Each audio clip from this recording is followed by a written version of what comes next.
Gravando, Kleber. Tá. Irmãos, então vamos retomar o nosso estudo aqui. Eu vou pegar de novo o versículo 4 do capítulo 21, só para conversar mais algumas coisas com os irmãos aqui, porque é o versículo até agora mais polêmico para nós, né? Então eu quero tratar dele de novo, tratando algumas coisas que eu não falei na aula passada, para a gente pensar um pouco, tá? Então vamos lá. Aqui João está falando da visão da nova terra, como é que vai ser lá, né? Primeiro lugar, irmãos, que é importante a gente tratar aqui, os capítulos 21 e 22 de Apocalipse são capítulos praticamente ignorados pela maioria dos comentaristas, não é? Muitos acham difícil de tratar essa parte aí do Apocalipse, justamente a parte final. Por quê? Trata da nova terra, não sei como é que vai ser, muita especulação e tal. Mas aqueles que se atreveram a comentar esses capítulos 21 e 22, eles têm vários argumentos que a gente deve pensar se tem lógica ou não. Então, antes a gente pensar assim, mas não tem base e tal. Não, mas a gente vai citar a Bíblia aqui, vamos comparar os textos e vamos ver se tem lógica ou não. Então, vamos começar aqui, olha, versículo 4 do capítulo 21. Vou repetir, diz assim: E lhes enxugará dos olhos toda lágrima, e a morte já não existirá, já não haverá luto, nem pranto, nem dor, porque as primeiras coisas passaram. Irmãos, a primeira coisa que eu quero falar com os irmãos é o seguinte: pensa uma coisa comigo.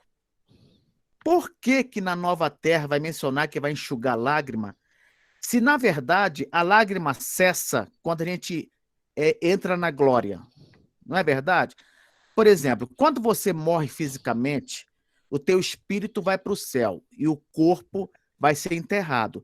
Nesse momento, é como se a lágrima já fosse enxugada. Por quê? A partir do momento que você foi para o paraíso, você não sofre mais, não é? Eu quero que você pense comigo primeiro, tá?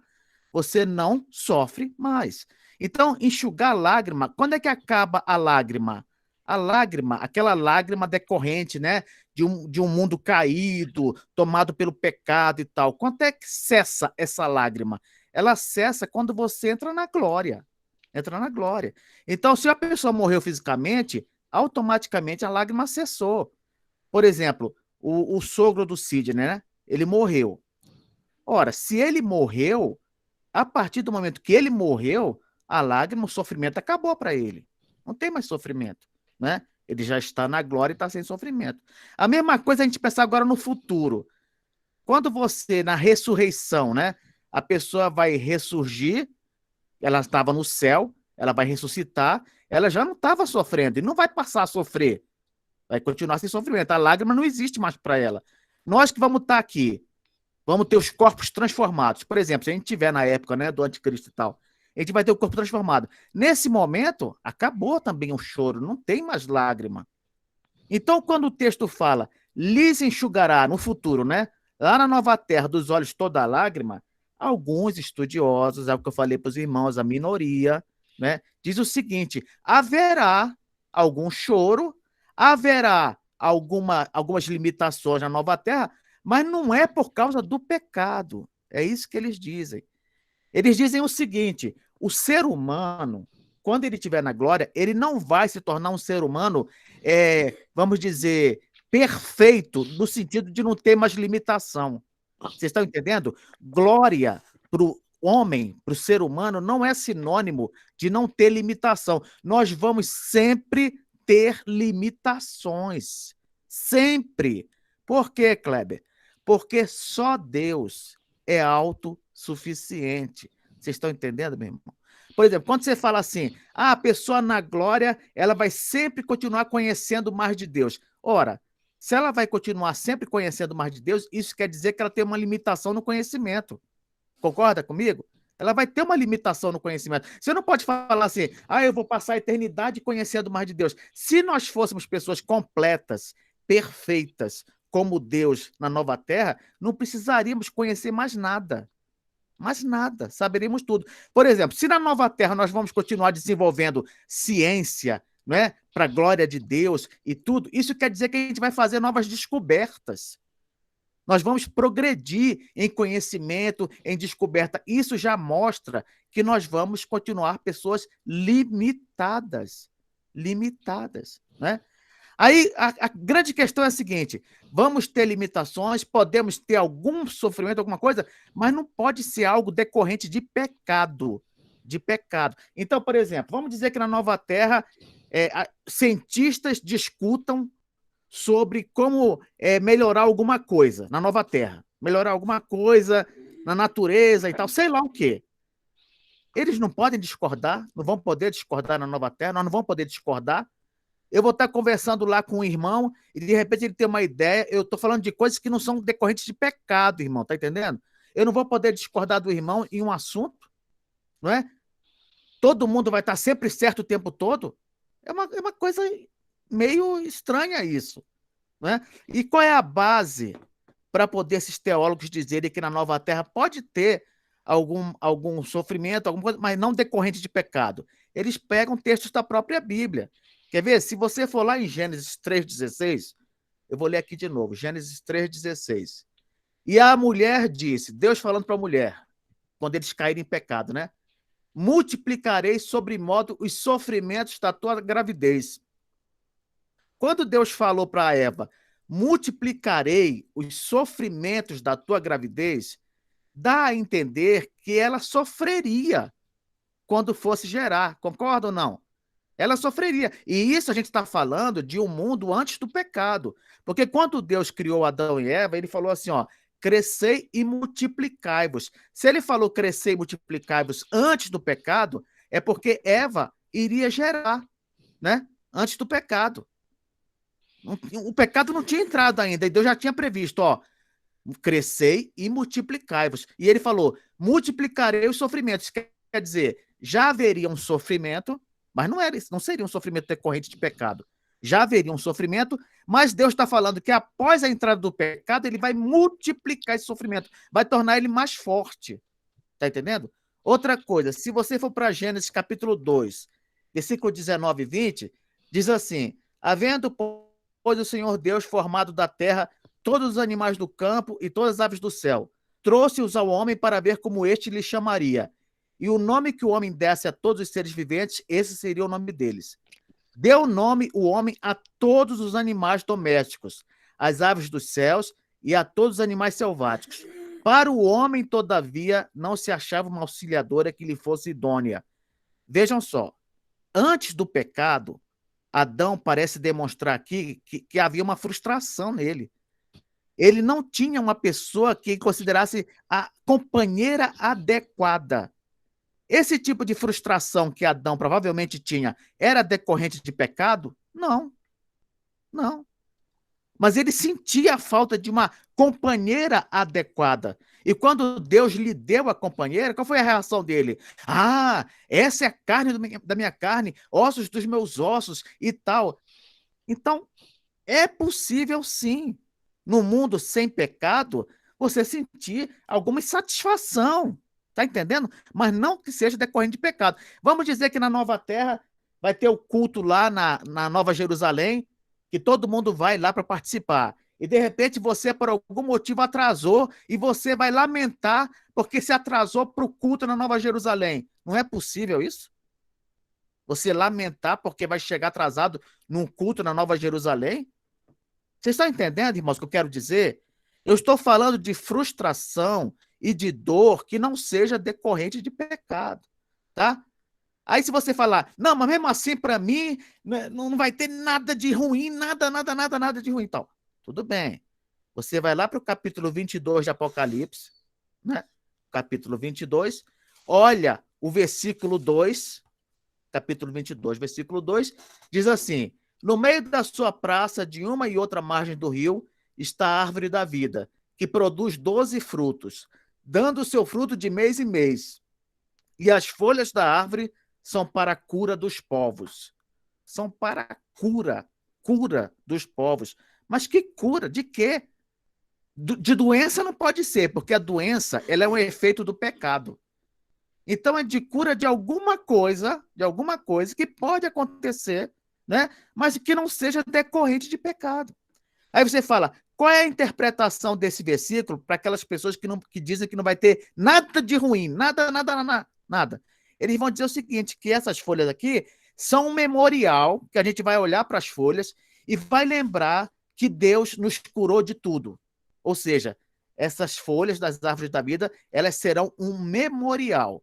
Quem tiver na nova terra vai olhar para elas e vai lembrar: ah, aquele tempo, quando a gente sofria por causa do pecado, Deus nos curou de tudo. Está entendendo?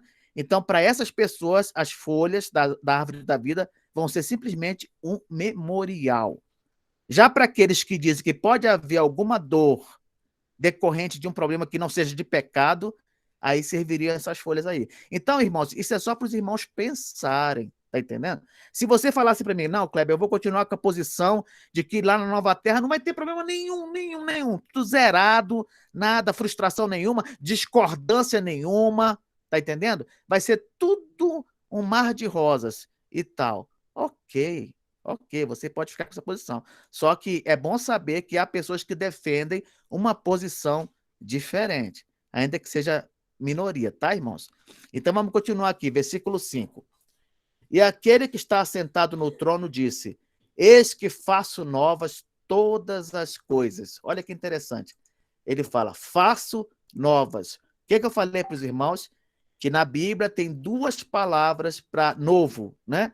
Duas palavras gregas, que é kainos e neos, né? Kainos se refere a uma coisa que é nova em termos de qualidade. Qualidade. Por isso que quando a Bíblia fala assim, ó, se alguém está em Cristo, nova criatura é. Esse nova, kainos, não é no sentido de ser uma criatura inédita. Por exemplo, ela não existia e passou a existir. Não. É uma criatura que já existia, mas que foi tornada nova, em termos de qualidade, tá entendendo? Então, no caso do crente, em que sentido que nós somos novas criaturas? Não é no sentido de que a criatura que existia foi destruída e Deus criou uma criatura nova. Não. É no sentido de que aquela criatura que existia, ela foi tornada nova, ela foi regenerada, ela foi transformada. Está entendendo? A mesma criatura, só que agora com uma qualidade diferente.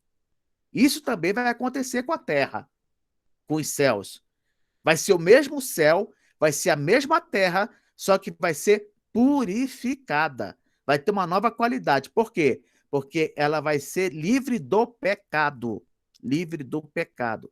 Assim como a natureza passou a produzir cardos e abrolhos, não é?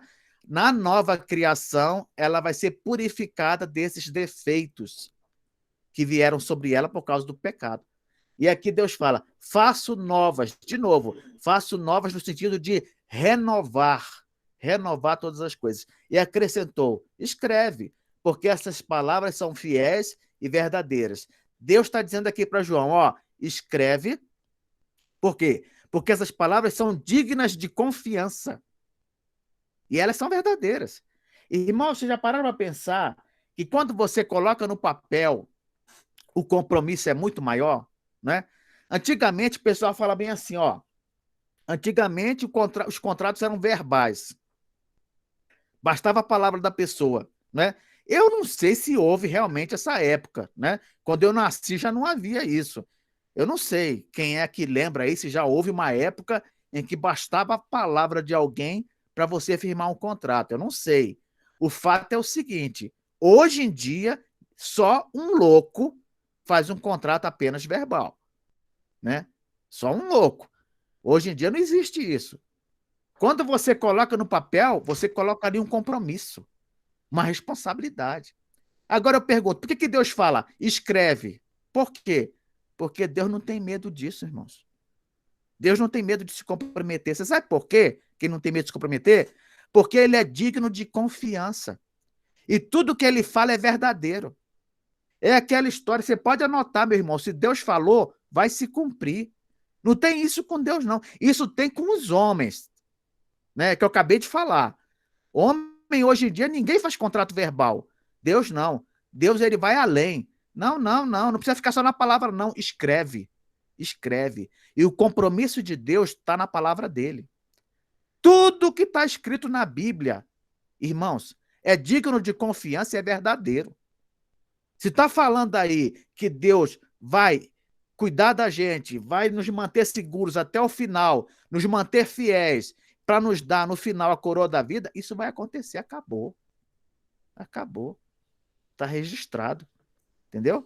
E Deus não tem medo, não. Por isso que ele fala, escreve aí, ó, estas palavras são fiéis e verdadeiras. E elas estão aí, né? Elas estão aí. Deus não tem medo de ser cobrado. Deus é que escreve a história, meu irmão. Deus é que escreve a história. Vai acontecer o que ele falou, porque é ele que decide, né? Versículo 6.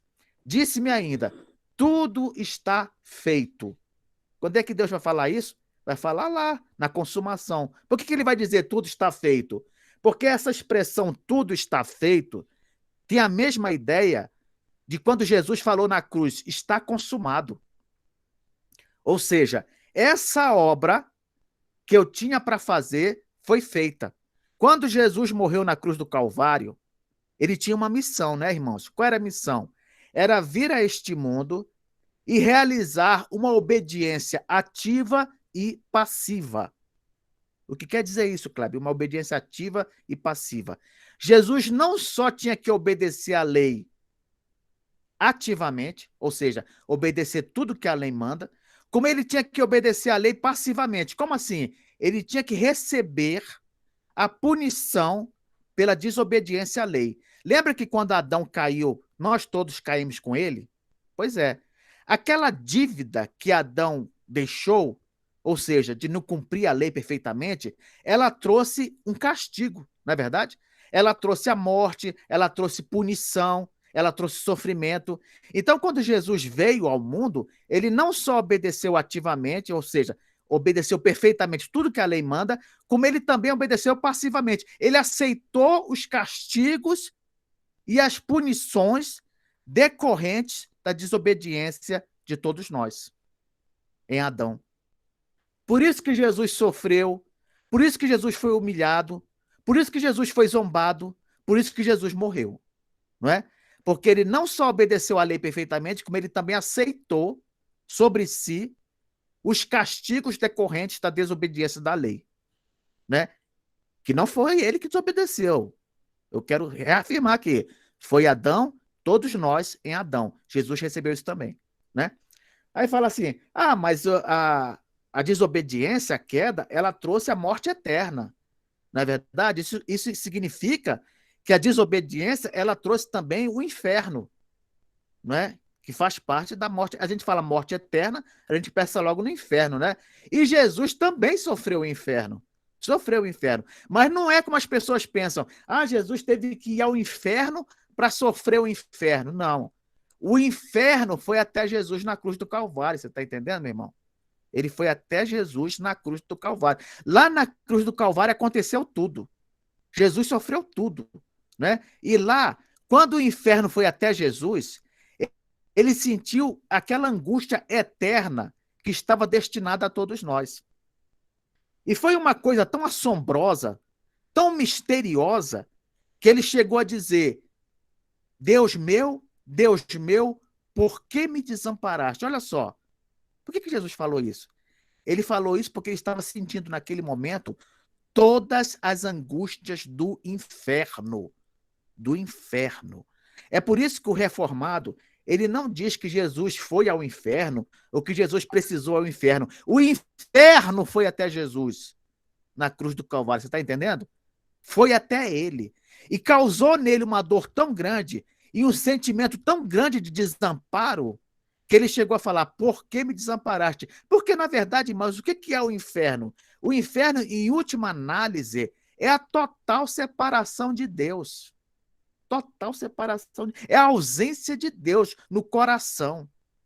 É o desespero total, meu irmão. É o desespero total.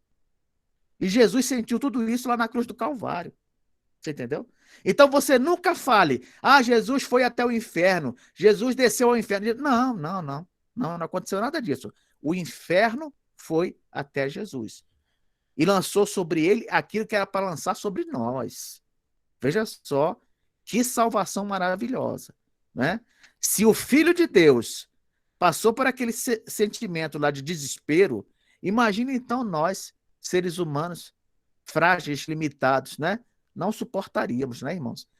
Então, essa expressão tudo está feito, ela quer dizer, está consumada, essa obra está consumada, essa obra está finalizada.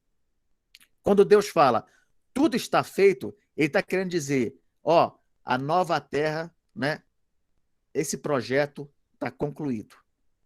E é por isso que ele cita a seguir o seguinte, ó, eu sou o alfa e o ômega, o princípio e o fim. Por que ele fala isso? Porque o alfa é a primeira letra do alfabeto grego. O ômega é a última letra. É a mesma coisa que falar, eu sou o princípio e o fim. Eu sou aquele que cria e eu sou aquele que consuma. Tá entendendo? Eu sou aquele que começa, eu sou aquele que termina. Você entendeu? É essa que é a ideia desse título. Eu sou o alfa e o ômega. Eu começo e eu termino. Eu inicio e eu concluo. É isso. Quem é o criador de todas as coisas? É Deus. Quem é o consumador? É Deus também. Não vai ser o diabo que vai dar fim a essa história, não vai ser ele que vai concluir, não vai ser o anticristo, não vai ser homem nenhum. Quem vai dar fim a essa história vai ser Deus. Vai ser Deus. Ele fala: eu, a quem tem sede, darei de graça da fonte da água da vida. Olha só, meus irmãos, chegando no término do Apocalipse, na revelação, Deus diz o seguinte, para quem estiver lendo o livro, ó, olha o que ele fala. Maravilhoso isso, né? Maravilhoso. Nova terra, novo céu e tal. Então, escuta essa agora aí, ó. A quem tem sede, darei de graça da fonte da água da vida. Quem sentir necessidade, né, da água espiritual, Deus dá. Deus dá. É por isso que eu falo, meus irmãos, esse tempo da era da igreja é o tempo propício. É o momento, é a hora de oferecer da água da vida, não é? Ela está à disposição. Todo aquele que quiser beber da água da vida, esse não ficará frustrado. Aí você fala, ah, Cláudio, mas não tem eleito e não eleito? O não eleito não vai querer beber. O que eu acabei de falar? Todo aquele que quiser beber da água da vida não vai ser frustrado. Ah, o não eleito não vai querer. Ok, não vai querer. Mas qual é o convite? Quem tem sede, quem tiver sede, vai beber, né? Então a gente não tem que ficar pensando, ah, eu vou pregar para tantos e tal, e tem muita gente que não vai querer porque não é eleito. Meu irmão, isso não é problema seu, isso não é responsabilidade sua. O que você tem que lembrar é o seguinte: quem tiver sede, vai beber. Quem tiver sede, vai beber. Essa é a garantia, né? A vida eterna. Versículo 7. O vencedor herdará estas coisas, e eu lhe serei Deus, e ele me será filho. Por que ele fala, o vencedor herdará estas coisas? Porque quando a gente fala nessa linguagem de herança, irmãos, normalmente quem é que herda as coisas? São os filhos, não é isso? Normalmente são os filhos que herdam alguma coisa dos pais. E Deus vai passar a eternidade conosco numa relação de pai e filho. Você entendeu? Agora, o interessante nesse versículo é que ele fala assim, ó, eu lhe serei Deus e ele me será filho. Aí você falaria assim para mim, mas Kleber, o certo não seria falar, eu lhe serei pai e ele me será filho? Em vez disso, ele fala, eu lhe serei Deus e ele me será filho. Por quê? Irmãos, para enfatizar que o nosso Deus e o nosso Pai é a mesma coisa. É a mesma coisa. Nós somos o único povo do mundo que podemos chamar o nosso Deus de nosso Pai. Você sabia disso?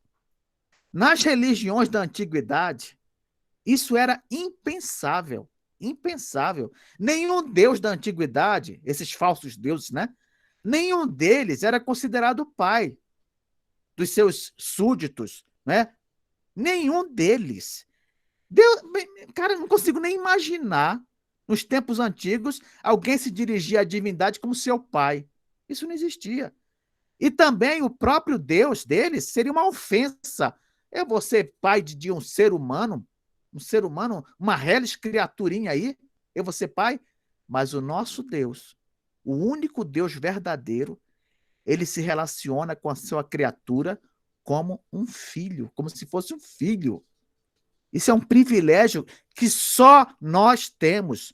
Só o povo de Deus no cristianismo tem esse privilégio, meus irmãos. Você acha, por exemplo, que você vai dizer assim, ó, Alá é pai do muçulmano? Isso não existe, rapaz. Não existe. Nenhum muçulmano vai se dirigir a Alá como seu pai. Entendeu? Mas no cristianismo, não. No cristianismo, Deus é o nosso pai.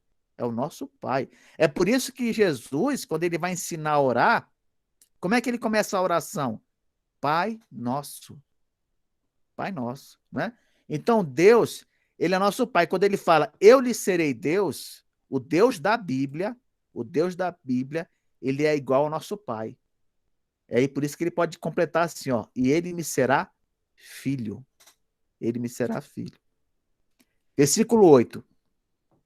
Quanto, porém, aos covardes, aos incrédulos, aos abomináveis, aos assassinos, aos impuros, aos feiticeiros, aos idólatras e a todos os mentirosos, a parte que lhes cabe será no lago que arde com fogo e enxofre, a saber, a segunda morte.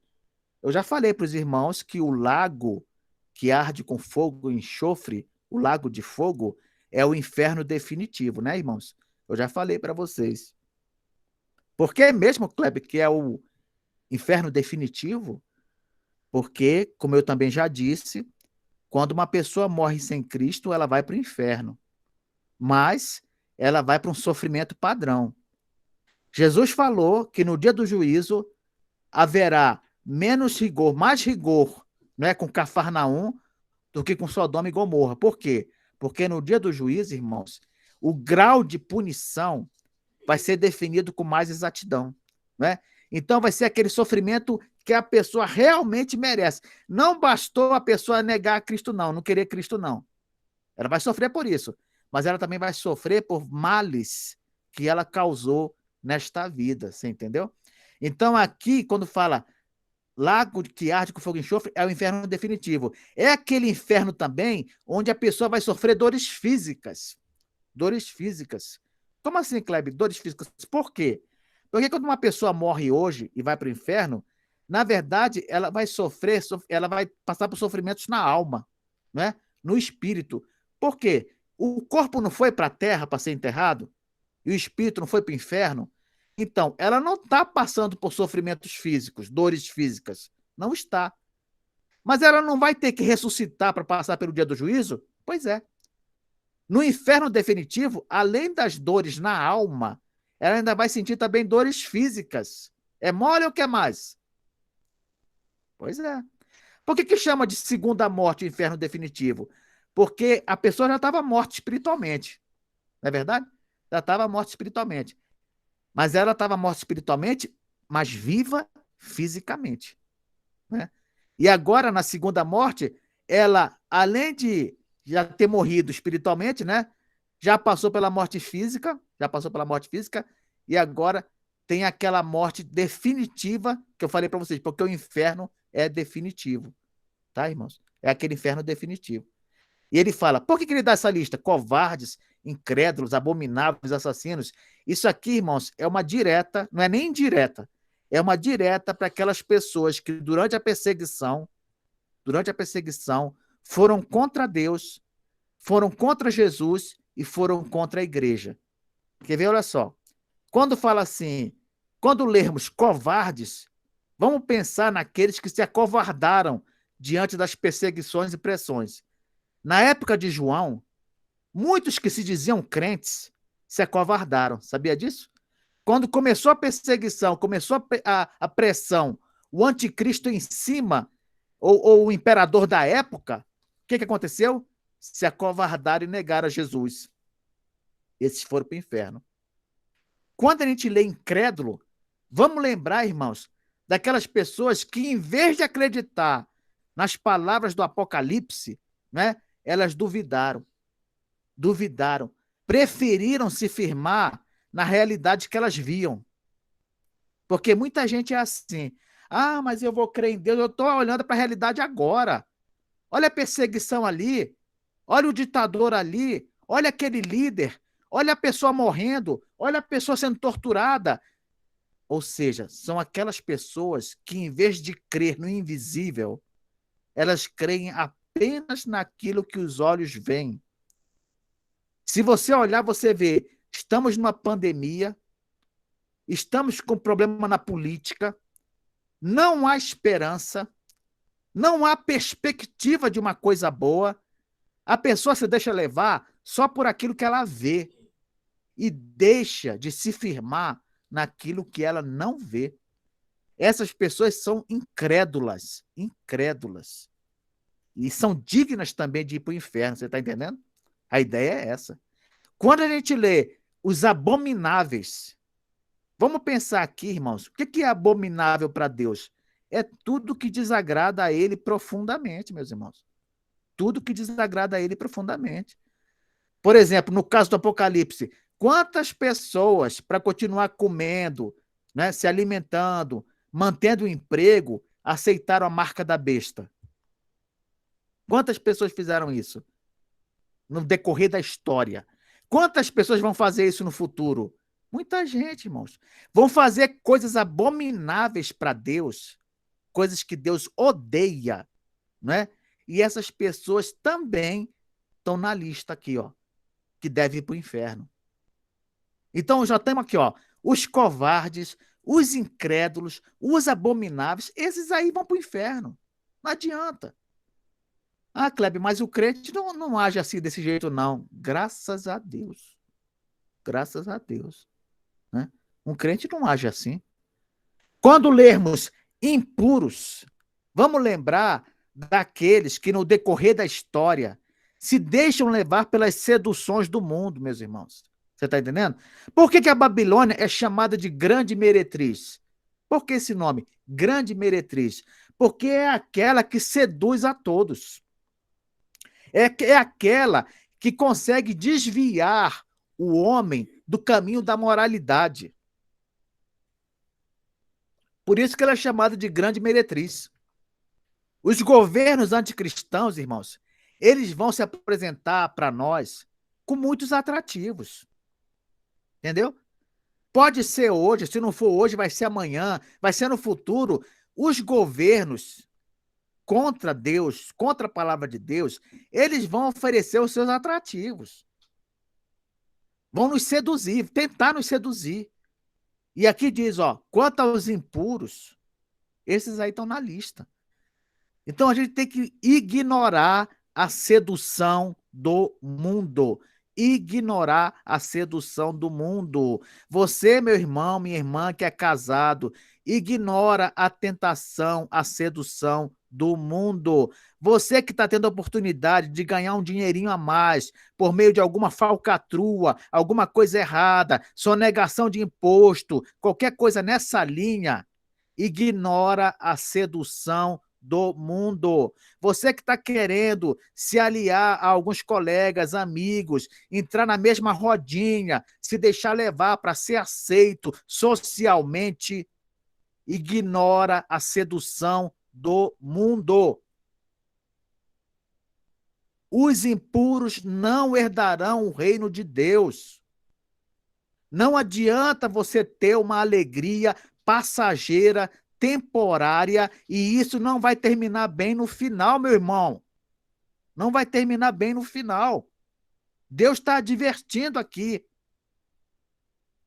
Depois de citar todas as maravilhas, as belezas da nova terra, Deus está falando, você quer isso? Você quer usufruir disso? Você quer viver eternamente em alegria com os seus queridos, com os seus irmãos, com a igreja, com a família de Deus, com o povo de Deus? Você quer isso, meu irmão? Então não se deixe levar por essas coisas temporárias. Este mundo é passageiro, meu irmão. Tiago falou que a vida é como uma neblina. Quem já teve a oportunidade de viajar de carro e passar por certas estradas, né? Às vezes a gente vê aquela neblina e fica ali passando, e quando você percebe, já passou. Já não vê mais nada, né? Já abriu o céu, já o sol brilhando. Já passou, a neblina passou, a névoa se foi. É assim que é a nossa vida. Quantas pessoas que nós estamos vendo morrer, né? Nessa geração, não é verdade? Seja por Covid ou por qualquer outra coisa, tem muita gente morrendo. Muita gente morrendo. A vida é assim, ó. A vida é um estalo. Estalo. Logo acaba.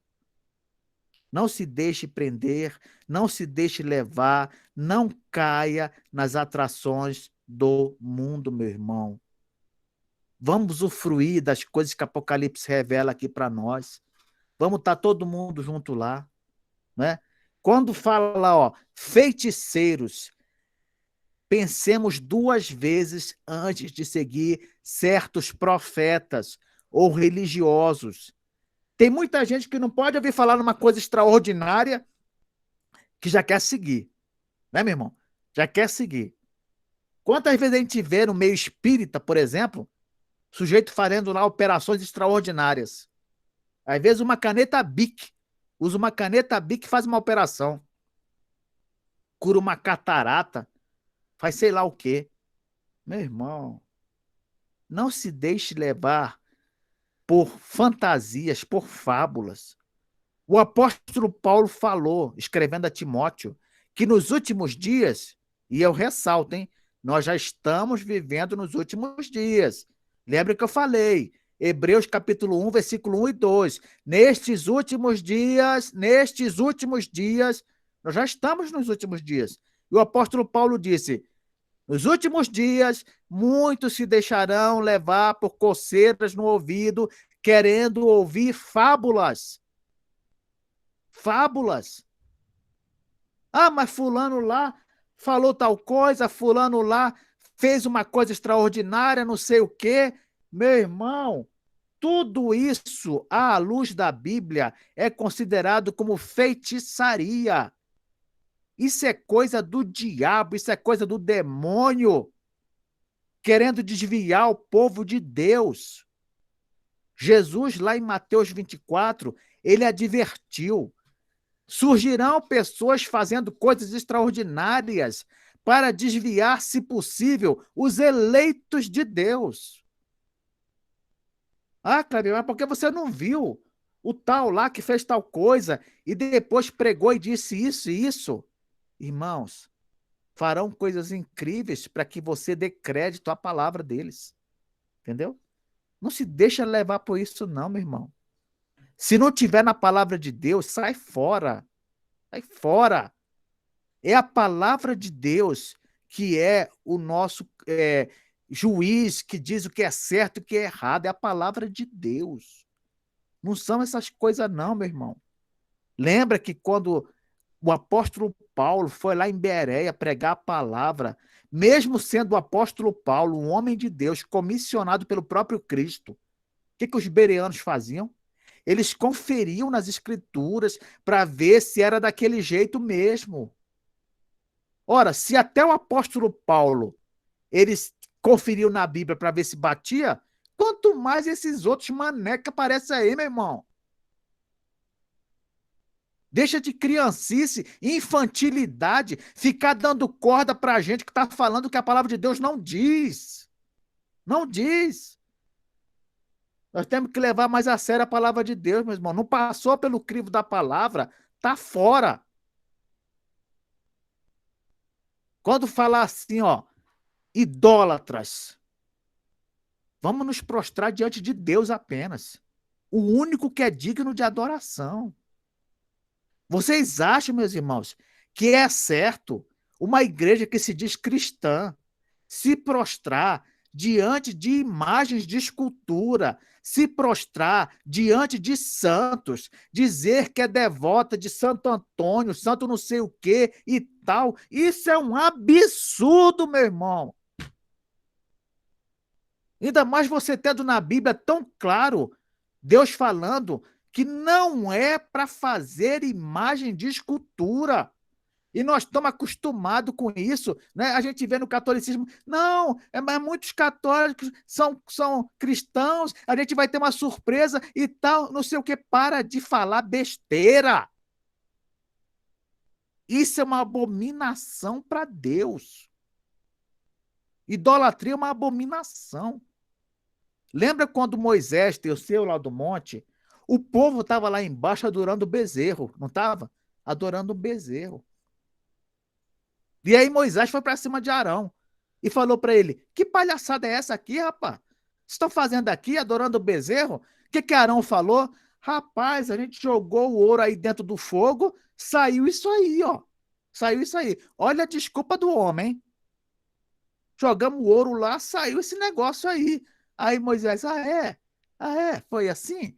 Então vamos fazer o seguinte: joga lá de novo, vamos derreter tudo de novo, vocês vão beber agora isso aí. Vão beber. Derreteu o negócio e mandou os caras beberem. Aí os caras não bastasse passar mal depois de ter bebido aquele ouro derretido, né? Não bastasse isso, Moisés falou assim: agora é o seguinte, quem está do lado de Deus decide agora.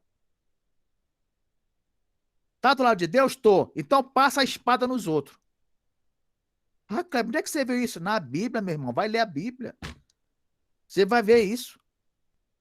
E foi passar a espada no resto lá, que insistia em querer ter Deus e mais um. Você não pode dividir o altar de Cristo com santo nenhum, meu irmão. Você não pode fazer isso. Lá em 1 Timóteo, capítulo 2, versículo 5, o apóstolo Paulo é muito claro. Há um só mediador entre Deus e os homens, Cristo Jesus, homem. Não há espaço para nenhum. Ah, mas Maria não é Deus, é uma criatura. É difícil entender isso. Só Deus, o Criador, pode ser adorado. Só Deus pode ser adorado. Quando a gente vê aqui também, ele fala, quanto aos mentirosos, né? Nos mentirosos. Por que isso? Por que ele cita os mentirosos aqui? Irmãos, o Apocalipse, ele é a verdade. Ele traz a verdade. E aquelas pessoas que vão contra a palavra do Apocalipse, que pregam uma mensagem diferente do Apocalipse, que ensinam uma coisa diferente do Apocalipse, é um mentiroso. Um mentiroso. Se a pessoa mente, se ela fala uma coisa que o Apocalipse não diz, esse tem que ir para o inferno também. Tem que ir para o inferno. Né? Então, aqui, meus irmãos, por que ele deu essa advertência? Visando especialmente aquelas pessoas que, durante o período de perseguição, durante o período de sofrimento da igreja, são pessoas que ou se acovardam, ou adoram outros deuses, ou se deixam levar pelas seduções do mundo, entendeu? Ou se envolve com gente que prega coisa diferente da Bíblia, ou considera que o ensino da Bíblia é mentiroso. Essas pessoas aí, meu irmão, não tem jeito. Não tem jeito. Né? Versículos 9 e 10. Então veio um dos 7 anjos que tem as 7 taças cheias dos últimos 7 flagelos e falou comigo, dizendo, vem, mostrar-te-ei a noiva, a esposa do Cordeiro. Olha que interessante.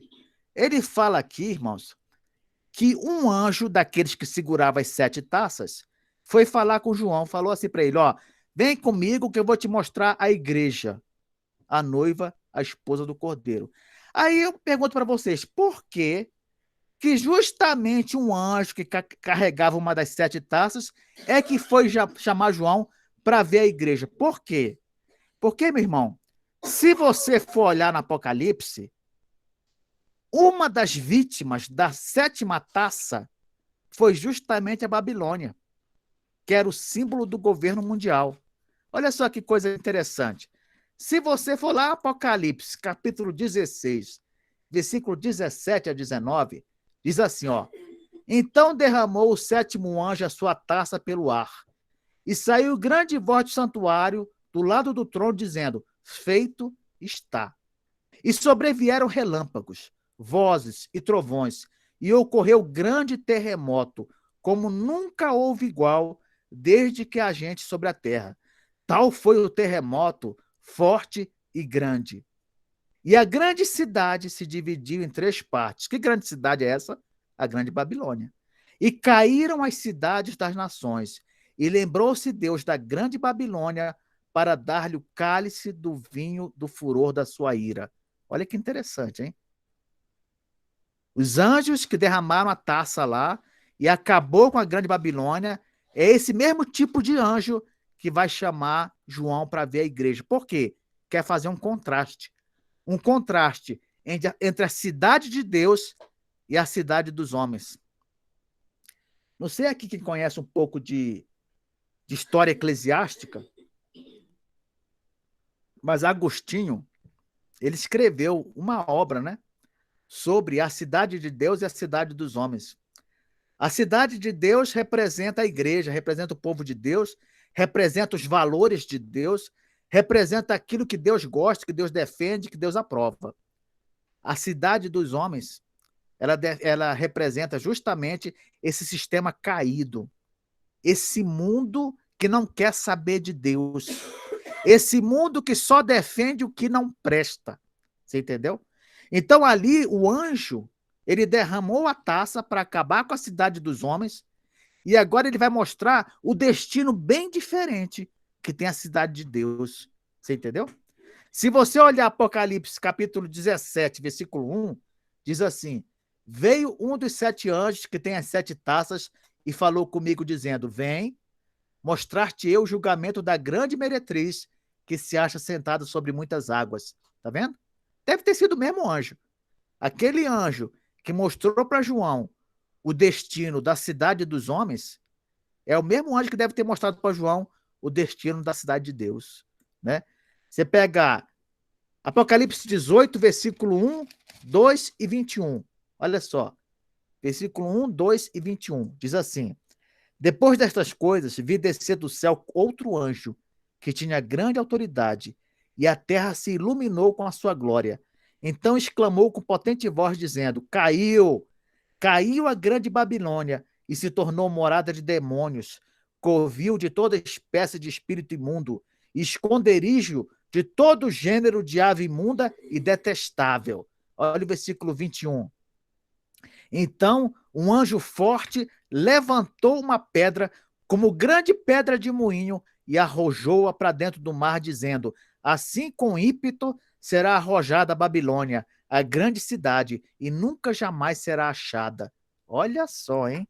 Esse foi o destino da cidade dos homens. Esse foi o destino daquela cidade lá, denunciada por Agostinho, né? Esse foi o destino dela. E qual é o destino da cidade de Deus? Qual é o destino do povo de Deus? Versículo 10.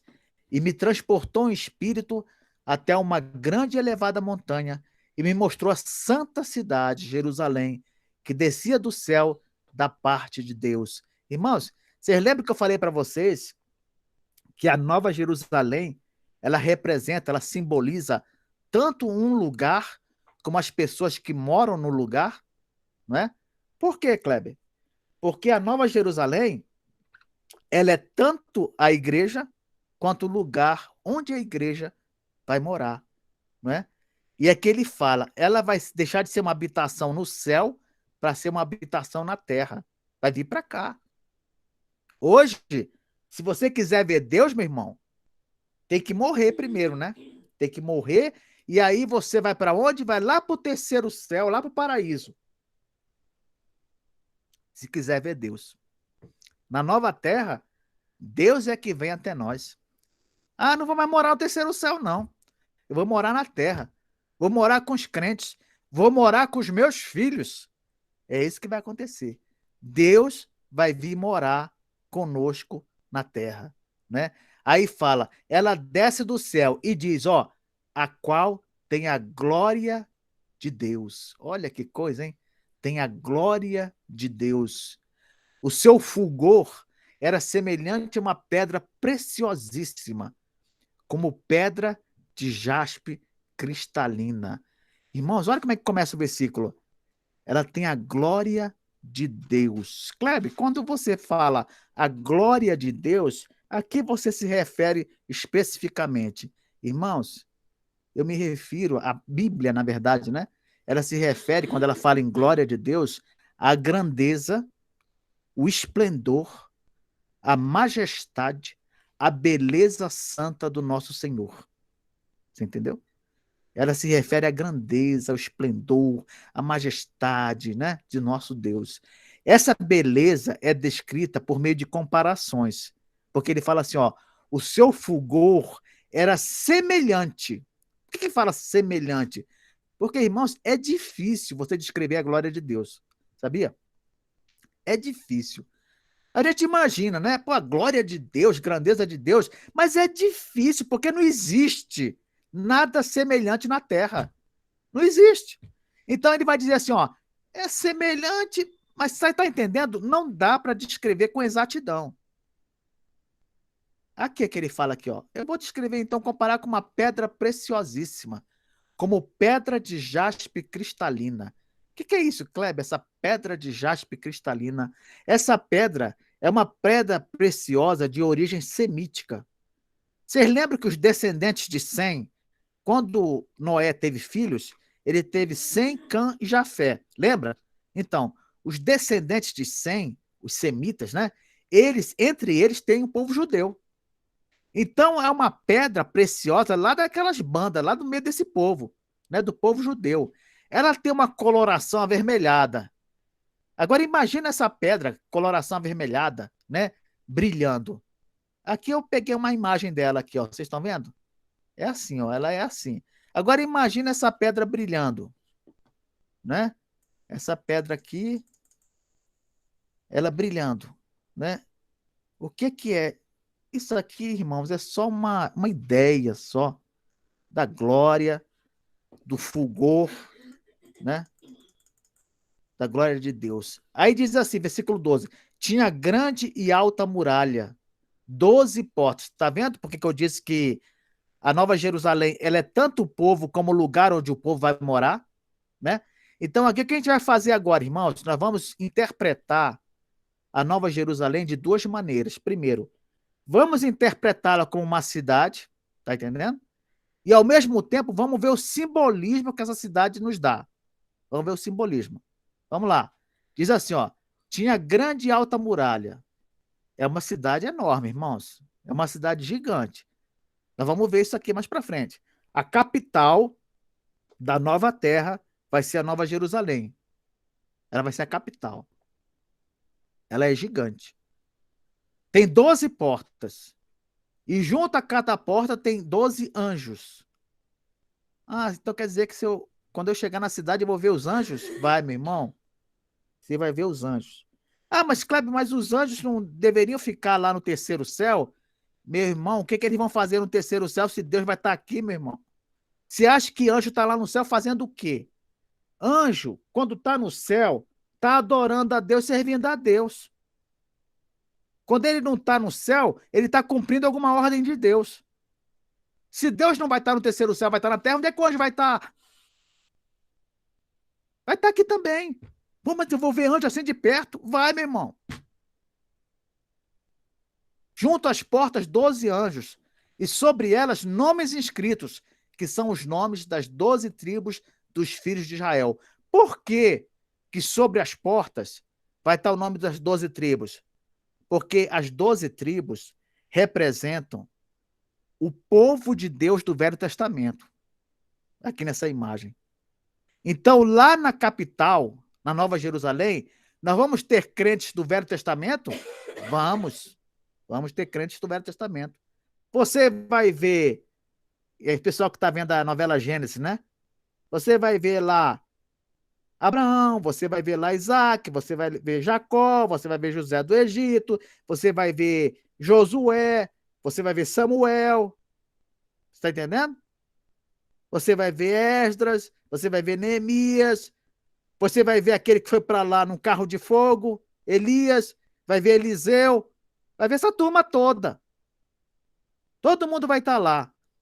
Ah, mas eu vou querer saber as coisas lá da época de Elias, eu vou querer saber como é que foi quando o fogo desceu do céu. Pergunta para ele, meu irmão. Pergunta para ele. Eles vão estar lá. Versículo 13. 3 portas se achavam a leste, 3 ao norte, 3 ao sul, 3 a oeste.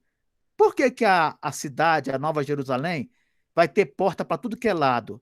Meu irmão, primeiro porque vai vir gente de tudo que é lado para adorar a Deus na Nova Jerusalém. Entendeu? Na nova terra, a Nova Jerusalém vai ser a capital. E o trono de Deus vai estar lá. Vai estar lá, localizado lá. Então, hoje, quando a gente vai cultuar a Deus no final de semana, a gente vai para a igreja, não é? Lá na nova terra, no final de semana, a gente vai cultuar a Deus lá onde Deus está. Lá onde Deus está. E as pessoas vão vir de todas as partes. E como elas vão vir de tudo que é lado, vai ter porta para o lado leste, vai ter porta para o lado norte, vai ter porta para o lado sul, vai ter porta para o lado oeste. De tudo que é lado vai vir gente. Vai vir gente. Isso também é para mostrar, meus irmãos, que na nova terra o acesso a Deus está liberado. O acesso a Deus está liberado. Tem gente que fala bem assim, mas aquela igreja é tão grande que não cabe mais crente lá, não cabe mais crente lá, não dá, né? Se não abrir outra igreja, não dá. Ou então, ela tem que fazer 2, 3 cultos. E num desses cultos, a gente vai ter que ver o pregador pelo telão. Não vai ter nada disso na Nova Terra. Eu quero ver Cristo. Eu quero ir para ver Cristo. Meu irmão, pode vir. Tem lugar para todos. Pode vir. Né? Todo mundo vai poder ver Cristo, vai cultuar Cristo. Sabe quando a gente fica cantando hoje na igreja, né? E às vezes a gente fecha os olhos e fica imaginando o nosso Senhor na sua glória, e fica cantando e se emociona cantando para Jesus? Pois é, meu irmão, lá você vai cantar olhando para Jesus. O que você acha? Né? Vamos cantar louvando a Jesus, olhando para ele.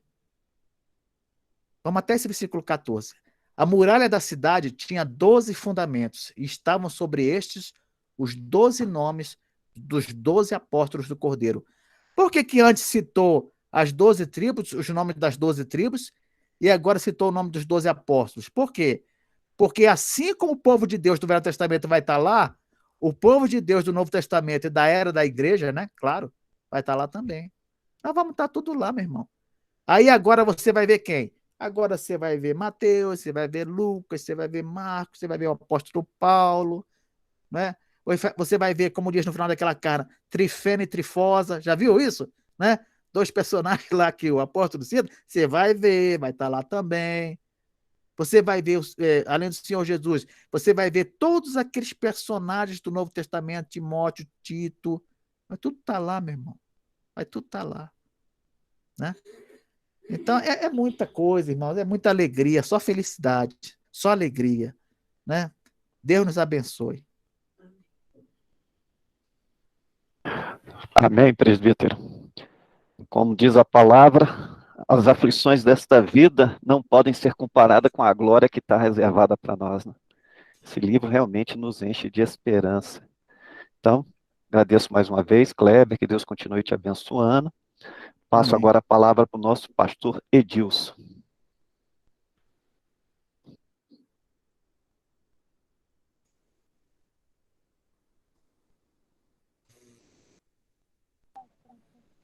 Graça e paz, amados. Estão conseguindo me ouvir aí? Estamos. Amém. Estamos. Bendita a palavra, né? Que traz consolo e conforto ao nosso coração, de forma que a gente consegue, nesses dias nada fáceis e tão difíceis, né? Ter paz no coração e saber que o nosso Deus, em seu glorioso plano, né? Já pensou em nós e tem grandes coisas reservadas para nós desde já, viu, irmãos? Não é só na glória, não. É desde já. Eu quero até, com a permissão dos irmãos, abrir um parêntese para comentar um pouquinho, né, do que nós compartilhamos ontem com os jovens lá no nosso grupo jovem ontem, virtual também, sobre o livro de Esther. Primeiro capítulo a gente vê ali o povo de Deus, o povo de Assuero, né, fazendo uma grande festa, e é a Pérsia. E assim como o povo de Deus estava no exílio, com uma parte já tendo voltada para reconstruir o templo, né? A gente vê que nós, povo de Deus, hoje ainda não estamos de volta a Jerusalém celestial, que é o lar final dos crentes, né? Ou seja, continuamos no exílio, né? A metáfora de que aqui também é como se fosse para nós um exílio, né? E ou a gente continua no exílio sendo povo de Deus, ou a gente se mistura com os persas, né? Que é o que vai acontecer na história de Esther, né? Nós vamos ver isso a partir do 2º capítulo. Ou seja, estamos no exílio, irmãos. Aqui a gente não está na Jerusalém definitiva, que é o nosso lar.